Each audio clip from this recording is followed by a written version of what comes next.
শুভ জন্মাষ্টমী। সকাল সকাল স্নান করে ঠাকুর ঘরে চলে এলাম। গোপালকে এই যে দুধ দিয়ে স্নান করালাম, তারপরে ওকে নতুন কাপড় পরিয়ে সিংহাসনে বসিয়ে দেবো। আর রান্নাঘরে তারপরে যাব, রান্নাঘরে গোপালের ভোগ রাঁধতে হবে। ভোগ মানে লুচি, সুজি, পায়েস আর তালের ফুলুরি, যার জন্য আটা ময়দা দুটো একসাথে মিলিয়ে মেখে রেখেছি। দুধও এই যে সামনে রাখা আছে, আর তালের ফুলুরি করব বলে সেটাও জোগাড় করে রেখে দিয়েছি। প্রথমে লুচি ভাজবো, তারপরে ধীরে সুস্থে তালের ফুলুরি ভাজবো। তার আগে সুজি আর পায়েসটা করে নেবো, লাস্টে তালের ফুলুরিটা ভাজবো।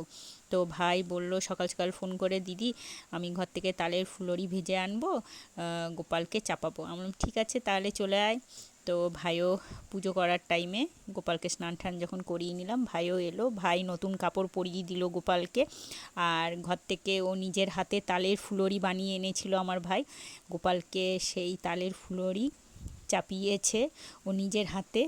এই যে দেখুন, ভাই এই জামাটা দিয়েছে আমার গোপাল সোনাকে, আর এই যে ভাই নিজের হাতে তালের ফুলুরি করে গোপালকে চাপিয়েছে। আমি সেই বিকেলবেলা গোপালকে দোলনায় বসিয়ে যেই ভোগগুলো রান্না করছি সেইগুলো বিকেলবেলা চাপিয়ে, মানে বিকেল মানে সন্ধ্যের দিক করে, সন্ধে 7:30 8টা নাগাদ গোপালকে দোলনায় চাপিয়ে আমি যে ভোগগুলো রান্না করলাম সেইগুলো দেবো আর দোলনায় দুলাবো।